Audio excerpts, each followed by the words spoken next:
Hi friends, it's Dana here. Today I'm reading you a story about a little engineer named Rosie Revere.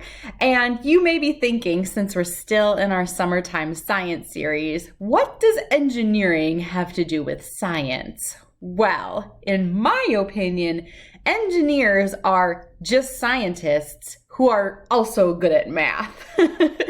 That's the way I see it. They use things like physics and fluid dynamics in order to design things and make them work. And they use all those math skills to actually make them work, which is incredible in my opinion. I firmly adore all of my engineers who work around me and make sure that all of my science can be applied in a way that'll actually work. So here we go. Let's read all about Miss Rosie Revere, the engineer. It is by Andrea Beaty and illustrated by Daniel Roberts. Let's go. Look at that picture. Oh my goodness.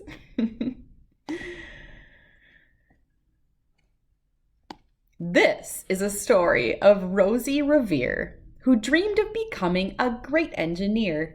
In Lila Greer's classroom at Blue River Creek, young Rosie sat shyly, not daring to speak. But when no one saw her, she peeked in the trash for treasures to add to her engineer's stash. And late at night, Rosie rolled up her sleeves and built in her hideaway under the eaves. Alone in her attic, the moon high above, dear Rosie made gadgets and gizmos she loved. And when she grew sleepy, she hid her machines far under the bed where they'd never be seen.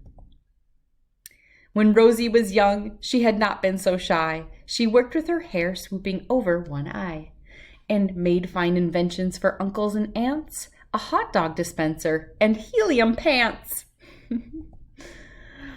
The uncle she loved most was zookeeper Fred. She made him a hat to keep snakes off his head. From parts of a fan, from cheddar and some cheddar cheese spray, which everyone knows keeps the pythons away. And when it was finished, young Rosie was proud, but Fred slapped his knee and he chuckled out loud. He laughed till he wheezed and his eyes filled with tears, all to the horror of Rosie Revere, who stood there embarrassed, perplexed, and dismayed. She looked at the cheese hat and then looked away. I love it, Fred hooted. Oh, I truly do. But Rosie Revere knew that could not be true. She stuck the cheese hat on the back of her shelf and after that day kept her dreams to herself. And that's how it went until one autumn day, her oldest relation showed up for a stay. Her great-great-aunt Rose, who was true dynamo, who'd worked building airplanes a long time ago. She told Rosie tales of things she had done and goals she had checked off her list one by one. She gave a sad smile as she looked to the sky. The only thrill left on my list is to fly. But time never lingers as long as it seems. I'll chalk that one up to an old lady's dream. That night, as Rosie lay wide-eyed in bed, a daring idea crept into her head.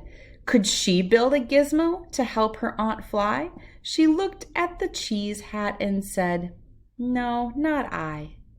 But questions are tricky, and some hold on tight, and this one kept Rosie awake through the night. So when dawn approached and red streaks lit the sky, young Rosie knew just how to make her aunt fly.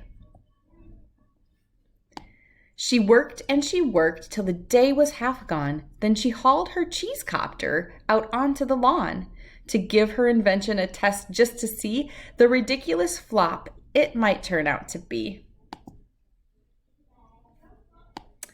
Strapped into the cockpit, she flipped on the switch. The helio cheese copter sputtered and twitched.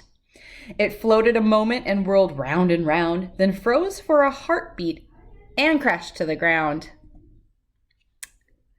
Rosie heard laughter and turned round to see the old woman laughing and slapping her knee. She laughed till she wheezed and her eyes filled with tears, all to the horror of Rosie Revere, who thought, oh no, never, not ever again will I try to build something to sputter or spin or build with a lever or switch or a gear, and never will I be a great engineer. She turned round to leave, but then Great-Great-Aunt Rose grabbed hold of young Rosie and pulled her in close and hugged her and kissed her and started to cry. "You did it, hooray! It's the perfect first try." "This great flop is over. It's time for the next." Young Rosie was baffled, embarrassed, perplexed. "I failed," said dear Rosie. "It's just made of trash. Didn't you see it? The cheesecopter crashed." "Yes," said her aunt, "it crashed. That is true. But first it did just what it needed to do. Before it crashed, Rosie, before that, it flew." "Your brilliant first flop was a raging success. Come on, let's get busy on to the next." She handed a notebook to Rosie Revere, who smiled at her aunt as it all became clear. Life might have its failures, but this was not it. The only true failure can come if you quit. They worked till sun sneaked away to its bed. Aunt Rose tied her headscarf around Rosie's head and sent her to sleep with a smile ear to ear, to dream the bold dreams of a great engineer. At Blue River Creek, all the kids in grade 2 built gizmos and gadgets and doohickeys too. With each perfect failure, they all stand and cheer, but none quite as proudly as Rosie Revere. That's the end, friends. I hope you had fun learning all about Rosie's big first epic fail. I think she did a great job failing beautifully, and that is the spirit of engineering. It's learning through the art of trying. I'll make sure next time I have one of my favorite engineers here to confirm that for you all. All right, friends, thanks so much for reading with me. Bye.